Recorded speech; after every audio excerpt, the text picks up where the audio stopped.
Hello everyone, welcome to अबीपीडिया। Companies act हमने start किया हुआ था कंपनीज एक्ट बिजनेस लॉज के अंदर।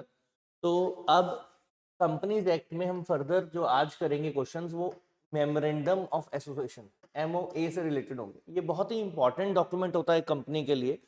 अब ये कंपनी का पूरा फीचर्स डिफाइन करता है। ये कंपनीज की अब ये बताता है कि कंपनीज जो है कंपनीज की पावर्स बताता है। तो उसके बियॉन्ड अगर कुछ भी करते हैं तो वो जो है वो वॉइड हो जाता है। ठीक है, जो इन मेमोरेंडम ऑफ एसोसिएशन में मेंशन्ड है, इसके बियॉन्ड अगर कुछ भी कंपनी करती है तो वो क्या हो जाता है, उसको हम बोलते हैं वॉइड। तो आप कह सकते हैं कि बेसिक जो फीचर्स होते हैं कंपनी का के हिसाब से ये सबसे अफेयर्स ऑफ कंपनी के हिसाब से ये सबसे इंपॉर्टेंट डॉक्यूमेंट होता है, जिसको हम कहते हैं मेमोरेंडम ऑफ एसोसिएशन। अब इसी से रिलेटेड हम न्यूमेरिकल्स करेंगे। ठीक है, कोर्स के रिगार्डिंग मैं आपको बार बार बोलता हूँ, अगर आपने नहीं लिया है तो ये कोर्स आप ले सकते हैं। कंप्लीट कोर्स है, आपकी बहुत अच्छे से प्रिपरेशन हो जाएंगी और you will get very good results. अब पहला क्वेश्चन हमारा जो इस टॉपिक से रिलेटेड है वो ये है, memorandum of association is a public document available for inspection. It serves following purpose. ये फॉलोइंग पर्पस, नीचे वाले जो पर्पस हैं, इनमें से कौन सा है जिसको ये सर्व करता है, ये आपको बताना है। ठीक है, तो आप पढ़ो जरा क्वेश्चन को ध्यान से, लेंदी क्वेश्चन है। ठीक है, तो हम रीड कर देता हूँ आपके लिए। The intending share holders who contemplate the investment of his capital shall know within what field it is to be put at risk.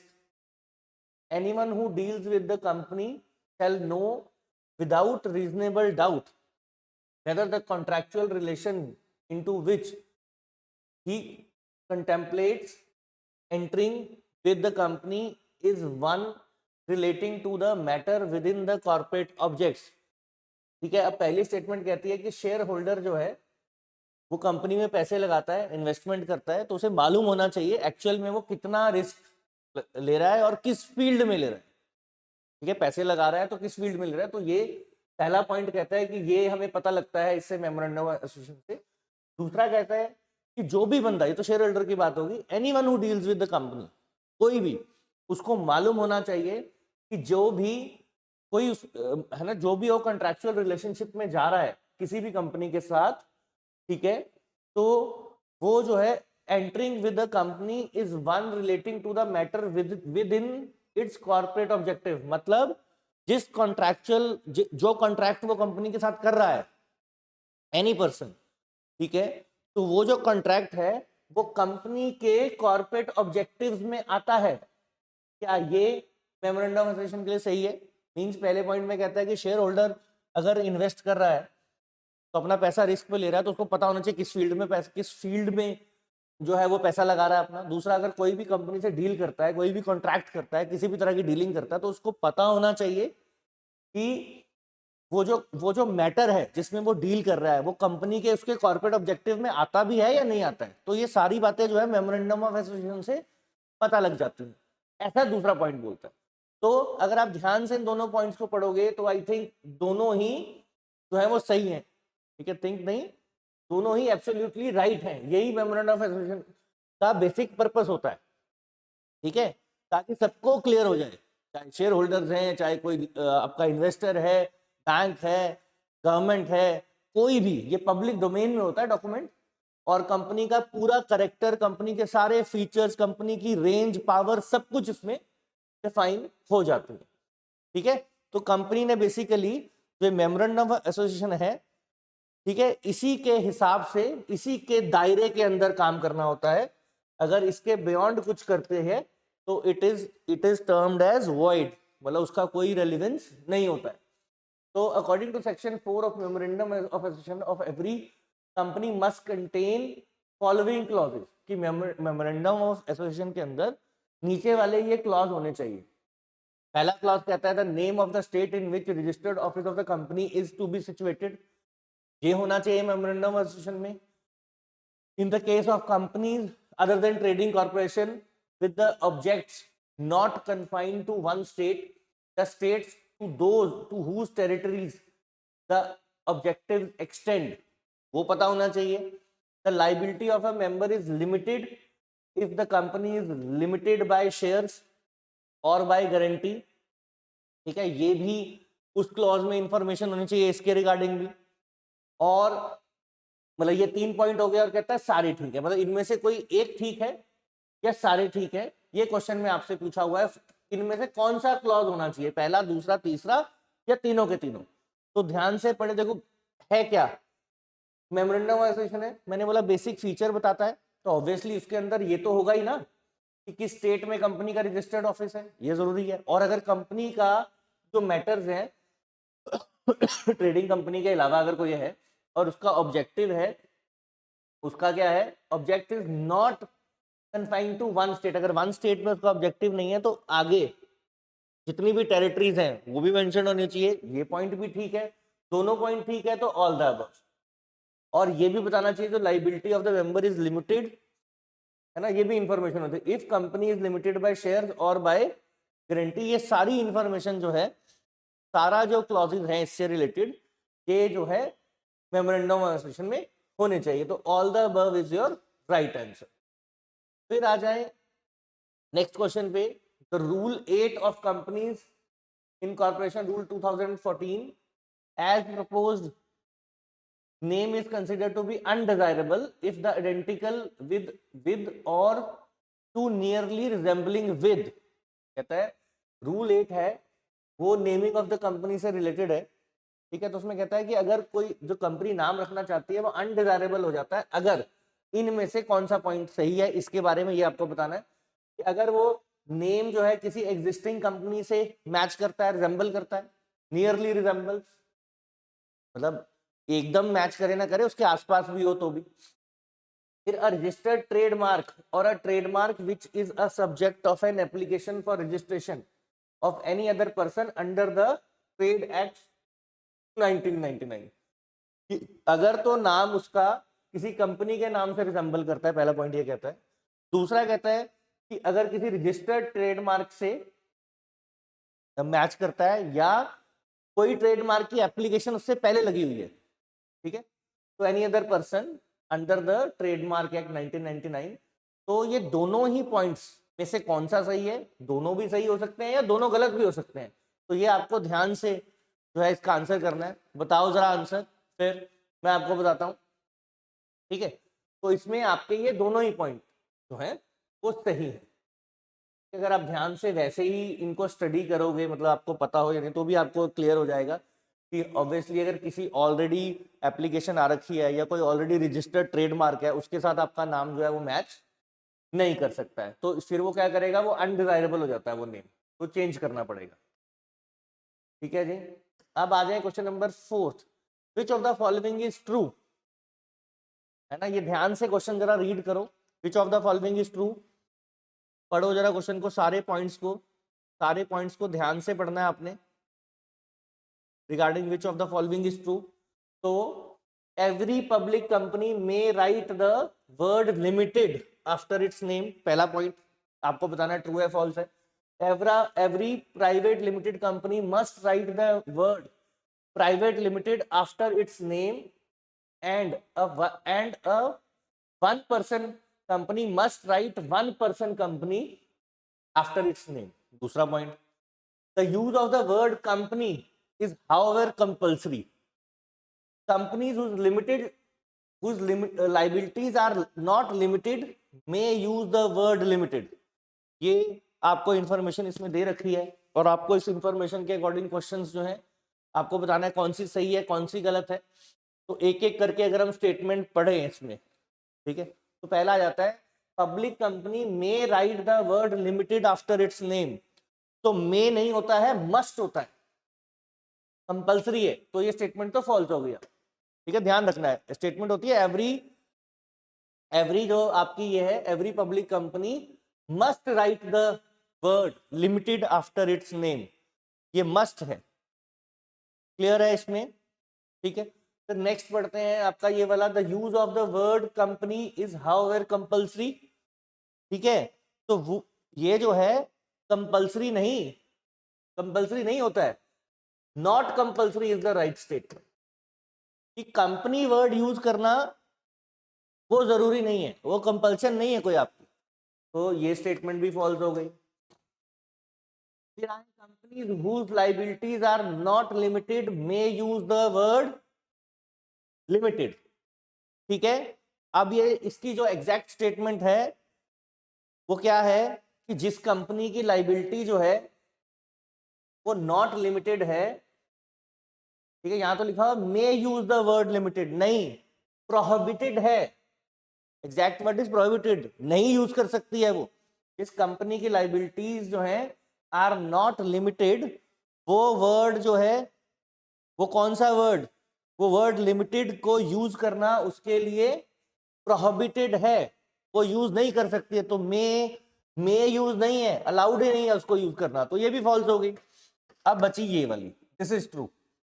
Every private company must write the word private limited after its name, ठीक है, and 1% को लिखना है 1% company after its name.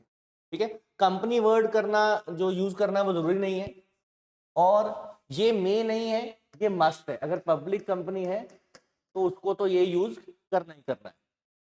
ठीक है, तो ये आपका जो है क्वेश्चन है, इसमें जो आपका ट्रू स्टेटमेंट है वो ये वाली है, बी वाली। बाकी जो है वो फॉल्स है। क्यों फॉल्स है वो भी मैंने आपको बता दिया। ठीक है, the registered office clause is important for following reasons. जो रजिस्टर्ड ऑफिस क्लॉज है आपका, ठीक है, is important for following reason. किस रीजन से वो इंपॉर्टेंट है ये आपको बताना है।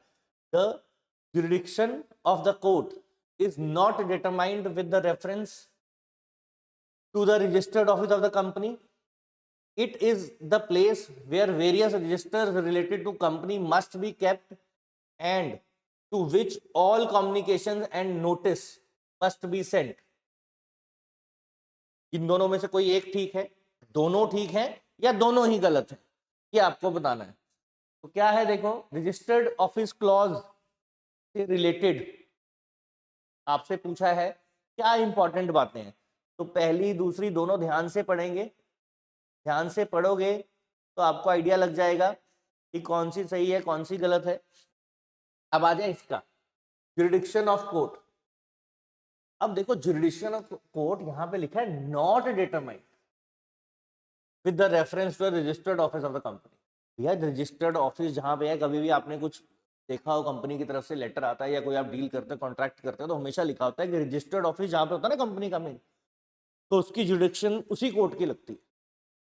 तो यानी कि स्टेटमेंट गलत हो गई। The jurisdiction of the court is determined with the reference to the registered office, जहां पे रजिस्टर्ड होगी वही जुरिडिक्शन ऑफ कोर्ट लगेगी। तो jurisdiction of court is also determined, not determined नहीं, is determined with reference to the registered office of the company.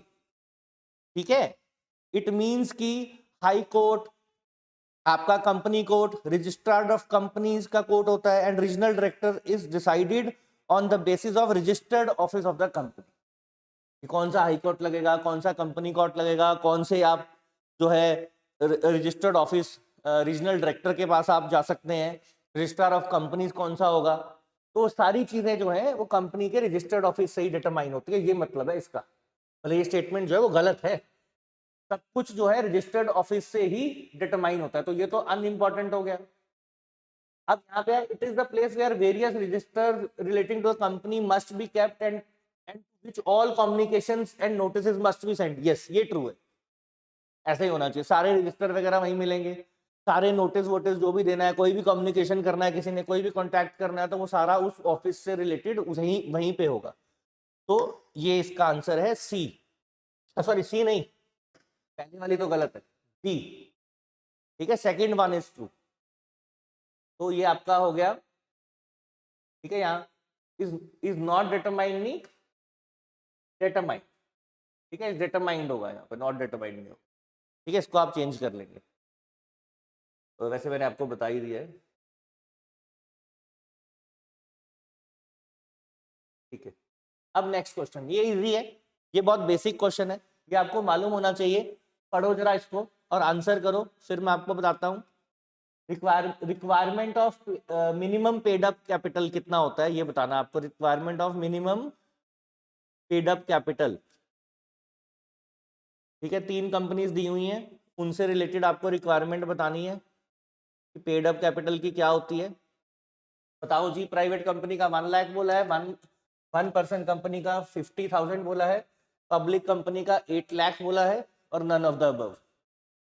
ठीक है, तो अगर आपको मालूम है इसका आंसर तो आंसर तो बताओ ही, और अगर इनमें से कोई गलत टर्म है तो फिर मुझे बताना है आपने कि उसका सही क्या है। ठीक है, जैसे 1% कंपनी का 1 लाख होता है, तो ये तो ऑप्शन में गलत है। पब्लिक कंपनी का 5 लाख होता है और इसका 1 लाख होता है, तो इसके अकॉर्डिंग आंसर आपका आएगा ए। ठीक है, तो minimum requirement of paid of capital for a private company is 1 lakh, for a 1% company is also 1 lakh, for a public company is 8 lakh.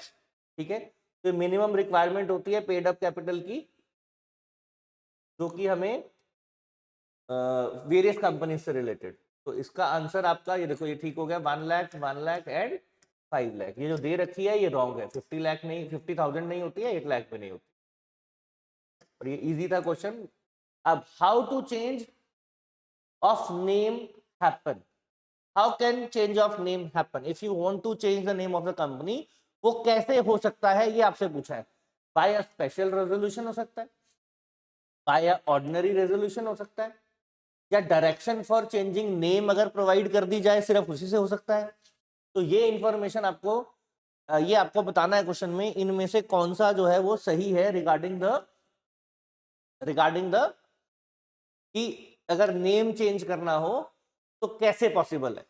तो इन तीनों ही केसेस के अंदर, ये तीनों केसेस हैं, चाहे आप स्पेशल रेजोल्यूशन पास कर दो, चाहे आप ऑर्डिनरी रेजोल्यूशन पास कर दो, चाहे आप सिर्फ डायरेक्शन कर दो, डायरेक्शन फॉर चेंजिंग नेम कर दो, इन तो तीनों ही केसेस से जो है, हाँ इनके आगे स्टेप्स होते हैं, प्रोसीजर फॉलो करने पड़ते हैं, उस पर अभी हम नहीं जा रहे, वो डिटेल्ड होते हैं, लेकिन हाँ इन तीनों ही चीजों से जो है नेम अगर आप चेंज करना चाहो तो फिर वो change of name can happen, इन तीनों ही वजह से। ठीक है, फिर चेंजेस ऑफ लाइबिलिटी क्लॉज करना है, changes of liability clause of a limited company. कि अगर कोई लिमिटेड कंपनी है उसका अगर आपको क्या करना है, लाइबिलिटी का क्लॉज चेंज करना है, तो क्या होगा, ordinary liability clause can be altered so as to make the liability of members unlimited, ऐसा कर सकते हैं हम। Members consent is to be given before और आफ्टर द ऑल्टरेशन, मतलब ऑल्टरेशन करने से पहले भी कंसेंट ली जा सकती है मेंबर्स की, और करने के बाद भी ली जा सकती है, ये दूसरा पॉइंट करता है।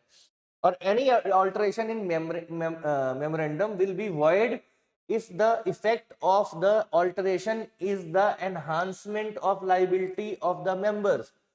कहता कोई भी ऐसी ऑल्टरेशन मेमोरेंडम में will be void if जो ऑल्टरेशन का इफेक्ट है ना, उससे उसकी लाइबिलिटी में एनहांसमेंट होती है। इन सभी में से कौन सा पॉइंट जो है वो सही है आपको बताना है, ध्यान से रीड करके। जिसको आता है बड़ी अच्छी बात है, जिसको नहीं आता है वो भी जो है एक बार रीड कर लेगा, ध्यान से रीड करके आंसर करो जरा, बताओ मुझे क्या आंसर है। इंक्रीज इन लाइबिलिटी, ये लाइबिलिटी क्लॉज हम चेंज करना चाहते हैं और ये लिमिटेड कंपनी है, तो फिर हमें क्या करना चाहिए ये बताना है आपको। ठीक है, तो आपको समझना है कि ये तीनों के तीनों पॉइंट्स ही जो हैं सही है। ठीक है, ordinary liability clause can be altered so as to make the liability of the members unlimited. ठीक है, और members of member consent is to be given before और आफ्टर द ऑल्टरेशन, ये भी ठीक है। Any alteration memorandum will be void, ठीक है, to be void if the effect of the alteration is the enhancement of liability of the members. तो ये सारे के सारे पॉइंट्स जो हैं वो राइट हैं इस मामले में। सारी चीजें जो हैं वो ध्यान रखनी है इसमें। तो all the above is your answer.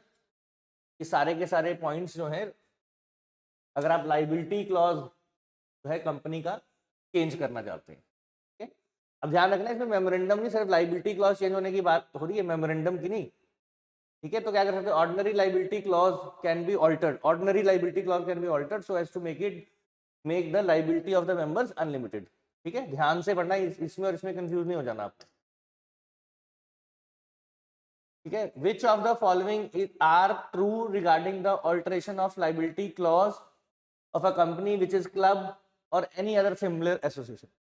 ठीक है, अब कर रहे हैं लाइबिलिटी क्लॉज चेंज करना चाहते हो आप, किसका चेंज करना चाहते हो, क्लब का चेंज करना चाहते हो या क्लब जैसी कोई चीज है ना, क्लब होता है जिसमें आप मेंबरशिप ले लेते हैं ना, बहुत सारे क्लब्स होते हैं आपके एरिया में, सिटीज में।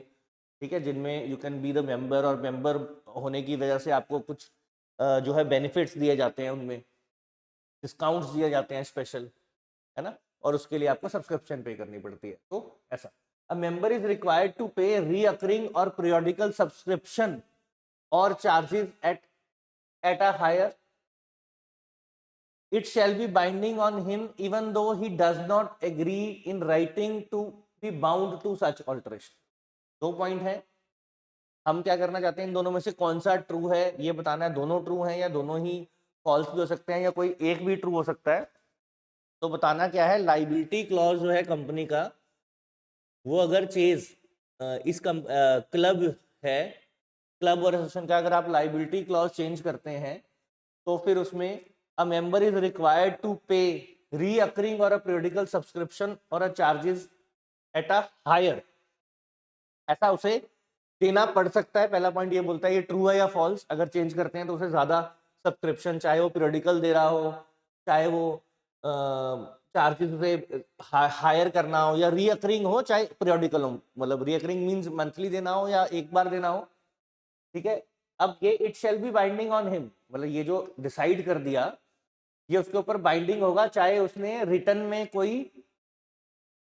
में कुछ भी ऐसा उसने कंसेंट नहीं दिया था। तो इन दोनों में से कौन सा पॉइंट ठीक है कि चार्जेस उसे ज्यादा पे करने पड़ सकते हैं, दूसरा चाहे उसने रिटर्न में दिया था नहीं दिया था उसको ये पे ही करने पड़ेंगे, उसके ऊपर बाइंडिंग है, उससे ये अवॉइड नहीं हो सकता। इनमें से कौन सा पॉइंट जो है वो ठीक है ये बताना है आपको। तो ये दोनों ही पॉइंट ठीक, क्लब है बेनिफिट देता है, लेकिन अगर अपना लाइबिलिटी क्लॉज वो चेंज करता है और हायर फी वो बोलता है कि आपको देनी पड़ेगी, चाहे वो पीरियोडिकल हो चाहे वो रिकरिंग हो, तो चाहे आपने पहले रिटर्न में कॉन्ट्रैक्ट में या कुछ परमिशन दी थी नहीं दी थी वो मैटर नहीं करेगा, आपको वो जो है उस जो ये ऑल्टरेशन की है ये आपके ऊपर बाइंडिंग रहेगी। ठीक है, तो both points are right in this case. In which of the following cases the confirmation of the court is not required if alteration is to be made। कहता है इनमें से in which of the following cases the confirmation of the court is not required if alteration is made। ठीक है, पहला to increase its share capital, अगर share capital company increase करना चाहती है तो क्या कोर्ट से कंफर्मेशन चाहिए। To consolidate and divide its capital into shares of larger amount, अपना जो कैपिटल है वो इकट्ठा करके वो शेयर्स बड़े लार्जर अमाउंट के शेयर्स में उसको डिस्ट्रीब्यूट करना चाहे तो इसके लिए कोर्ट की परमिशन लेनी पड़ेगी। Convert its fully paid share into stock and reconvert the stock into fully paid up shares, तो इन दोनों अगर ऐसा करें तो इसके लिए उसे कोर्ट की परमिशन चाहिए। मतलब इसमें से कौन सा है जिसके लिए confirmation of court is not required, मतलब इनमें से कौन सा है जिसके लिए आपको देखना है इसके लिए रिक्वायर्ड है या नहीं, इसके लिए रिक्वायर्ड है या नहीं, इसके लिए रिक्वायर्ड है या नहीं। ठीक है, मतलब हो सकता है इनमें से सभी के लिए रिक्वायर्ड हो सकता है किसी एक पॉइंट के लिए रिक्वायर्ड हो, और एटलीस्ट एक पॉइंट तो ऐसा है जिसके लिए इनमें से हमें कोर्ट की परमिशन रिक्वायर्ड नहीं होती है, ये बताना आपको। ठीक है, तो to increase the share capital you are not required, ये पक्का है। To consolidate and divide its capital into share of larger amount, इसके लिए भी नहीं चाहिए, you are not required the confirmation of court. तो इन दोनों के लिए नहीं चाहिए तो इसके लिए भी नहीं चाहिए, तो आंसर हो गया आपका ऑल द अबव।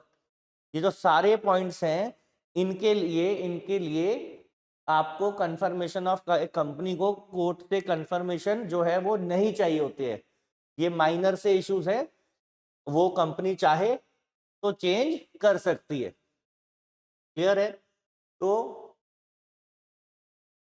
ठीक है जी, ये तीनों के लिए आपको कंफर्मेशन नहीं चाहिए, हमने ये कर लिया। तो हम जो क्वेश्चंस ये जो हमने आज क्वेश्चंस किए कंपनी एक्ट से रिलेटेड थे, आगे नेक्स्ट क्लास में मिलते हैं। आज के लिए हमने इतना ही करना था। ठीक है, आप कोई स्पेसिफिक टॉपिक चाहते हैं तो वो आप कमेंट में मुझे बता सकते हैं, तो I will take it up. और thank you very much for today.